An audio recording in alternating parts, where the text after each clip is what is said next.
Hey everybody, welcome to the LL Spring Sports Roundtable with Jason Garente, Jeff Reinhardt here, LMP, and Lancaster Online. Spring Sports, we're humming along. One sport gets its playoff started this week.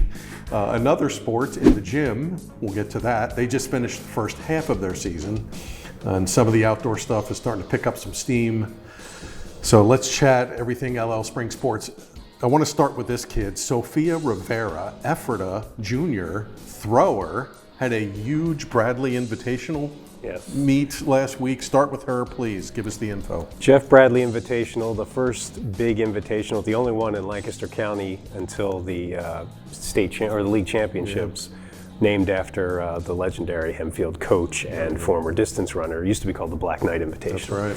Sofia Rivera, she sort of got lost in the shuffle because we had 3 state champions in throwing last year. We had two discus state champs and a shot put. Sofia finished second to Lacey Nelson in the shot put at states. So she's sort of gotten forgotten even though she was at a very high level.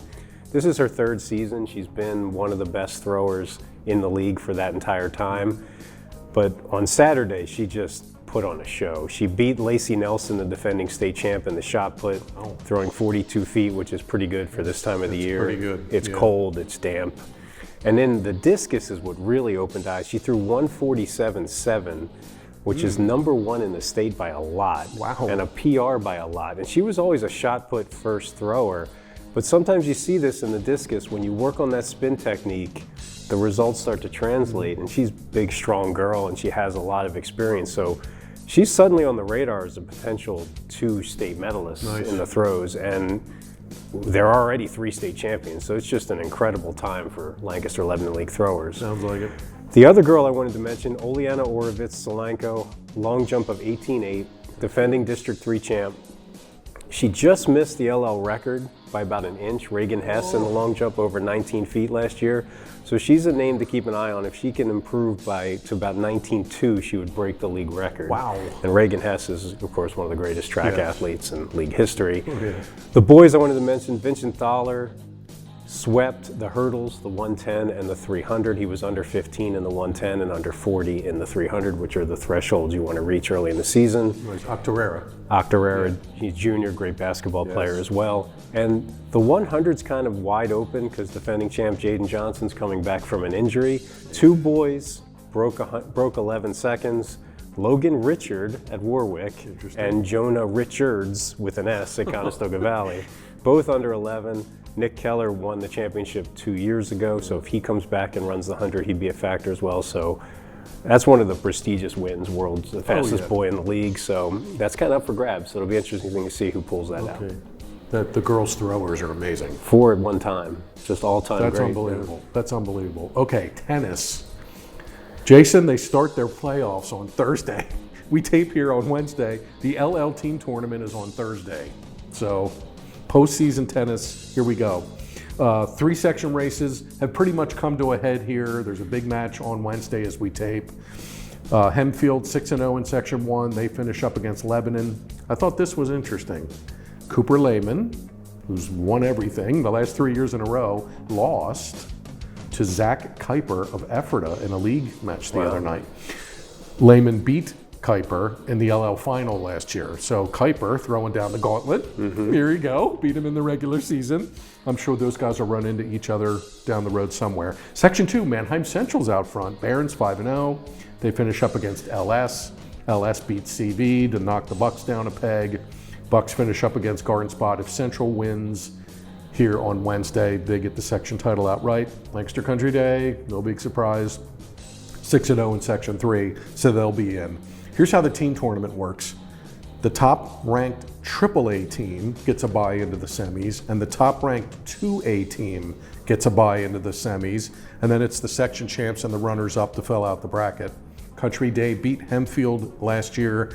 Don't forget, Country Day, of course, Lancaster Country Day is AAA in boys tennis this year. Gigantic school. No, they're so large.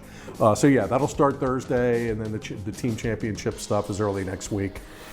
So tennis into the postseason, individual will be the week after that. We'll see if Lehman is there. We'll see if Kuiper is there. We'll see if Georgelis from Country Day is there. There's some really good tennis, so keep an eye out for that coming up. Okay, what do you got next? The theme, it's hard to stay on top, right? Yes. Lacey Nelson in the shot put, Margaret Bila, Catholic, and Genesis Castro in the discus. It's hard to be a defending champion. That's what we're seeing in tennis, too. Exactly.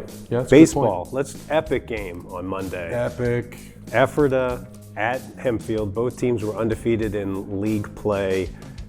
Game-winning 3-run homer, bottom of the 7th, Dylan Jackson. Hempfield was down 8-3 in the 6th, 9-6 in the 7th. They scored 4 runs to win it. Wow. Hempfield is now 10-0. Wow. Hasn't lost since last year's league final. For real? Because they won the district championship and the state championship. Wow.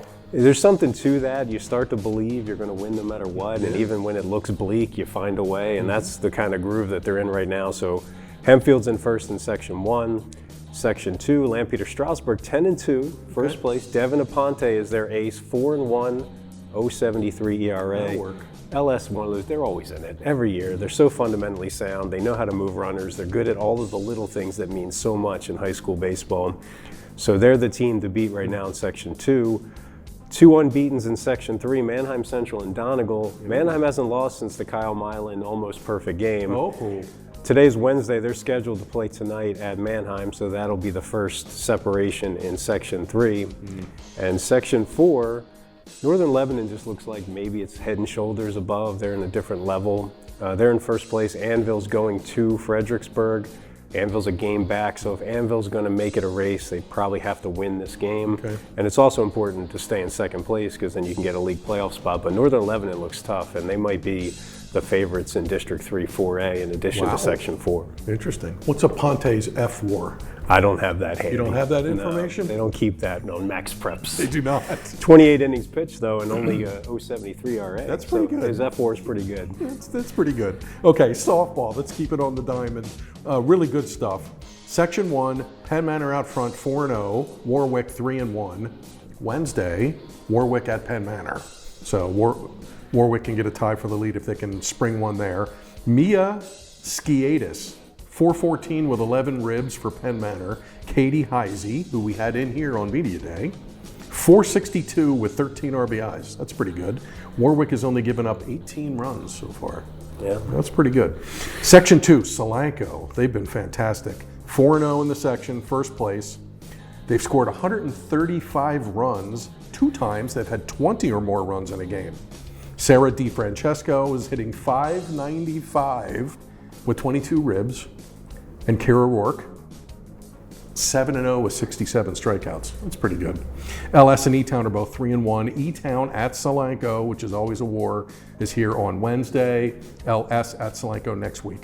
Section 3, Northern Lebanon, like the baseball team, they're playing great in softball. 4-0 out front in Section 3. They've only given up 18 runs, so they've been stingy. Lindsay Mauser, who's the ace, by the way. She's also hitting .594, 2 dingers, 15 RBIs. Elko, Donegal, and Manheim Central are 2-1. Wednesday, as we tape, Elko at Northern Lebanon. Northern Lebanon at Donegal next week. Section 4, Jason, which LL softball team leads the league in runs scored? Someone in Section 4, I would guess. Octorara. The Braves have 148 runs scored. They're 4-0, most runs in the league. Olivia Romero, 360 with 14 RBIs. That's pretty good. Lancaster Catholic, 3-1. Anvil Cleona, 2-1, are chasing Octorara. A lot of fun storylines in softball. What do we got? Lax. Lacrosse. So how's Township doing? Township girls played Hempfield. Ooh. 1-goal game at the end of the first quarter. Ooh. On Tuesday. My interest was piqued, and then 10-0 in the second quarter, and that was the end of that. So Township has a 2-game lead on the section. We should mention Liv Palmer. She's a team leader with 37 goals. She's a North Carolina recruit, one of the best players in the state, possibly one of the best players in the nation. Probably. So if you want to see a great lacrosse player, we have one here in our backyard. Township, obviously, the favorite to win the league. Section 2 girls, Cocalico, a 2-game lead on the field. Malia Van Zandt, again, we mentioned her last week. She's the leading scorer with 31 goals. On the boys' side, Manheim Township has a game lead on Penn Manor. Penn Manor's only lost to Township in league play, and Penn Manor's trying to get into the league playoffs, which would be a big deal for them. So if they're able to beat everybody except Township, that would get the Comets into the LL field. LS boys are a game up on Cocalico in Section 2.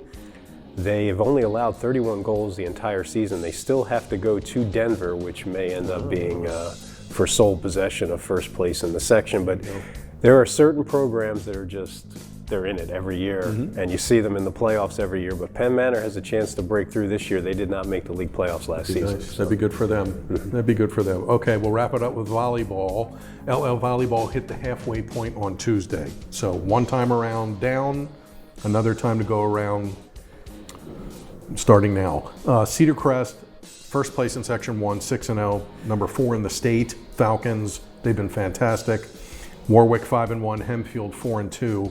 Epic match on Tuesday. Warwick beat Hempfield 3-2, 18-16 in the 5th. Wow. So that was a huge match. Puts Warwick in second place behind Cedar Crest going into the second half. I mentioned Crest 4th in the state. Hempfield 7th in the state. So they get a loss. We'll see if the state rankings get jumbled next week. Section 2, Mannheim Central, Barons. They're playing great and getting healthier. They had a couple kids out. I saw one of them played on Tuesday, so look out. Central 7-0, Cocalico 6-1, CV 5-2. Cocalico beat CV on Tuesday 3-0 to take over second place. Key matches coming up. Let's start with this one. Tonight, Wednesday, oh my, Cedar Crest at Mannheim Central. Wow. Yeah, that's a good one. That's like LL League final preview stuff. If you're looking at the records now, that's a great match. Tuesday, Cedar Crest at Warwick. That'll be for first place in Section 1. Next Thursday, Mannheim Central at Cocalico. That will be, all likelihood, a first place matchup in Section 2. Good stuff in volleyball here. A lot of fantastic thriller 5-set matches going down. Okay, for the good of the order, we still have basketball on the brain. Some interesting coaching news this week. Do tell. McCaskey hires Dustin Salisbury, the number 10 scorer in Lancaster Lebanon League history and one of McCaskey's greatest players to be its new boys basketball coach. He's in charge of revitalizing a program that went 7-15 last season and the season before that. It also will spark rumors about Demir Salisbury. You think? One of the league's best players who goes to Conestoga Valley. So either Dustin's going to coach in the same league as his son, or his son is going to play at McCaskey. Okay. One of those two things will happen. Just an all-time great player. He's 40 years old now, Come if you can on. believe that. Come You and I on. covered him when he played. Yeah. McCaskey has not been to a district championship game since Dustin was in he was uniform. Yeah, he won as a junior and he lost in the finals as a senior. So it'll be interesting. The all-time great comes back to coach his alma mater. Wow. Okay, McCaskey girls also get a new coach. Kenny Jason Jr. will replace Brian McLeod, who had a fabulous career for McCaskey. Hempfield also has a new coach, Chris Hanusa. Octorara is still open. Garden spot is still open on the girls' side. Anything else? We good? That's it. That's it. Okay, enjoy the spring sports. I think it's getting warmer out. The sun's out today. Yeah. It's not 45 degrees. Well, it feels like it is out there today. So, yeah, well, hopefully we'll get a couple of nice days That out would be there. nice. Okay, Lancaster Online for everything LL Spring Sports. We got you covered. LL Spring Sports Roundtable. Thanks for tuning in. For Jason, I'm Jeff. We'll see you next week.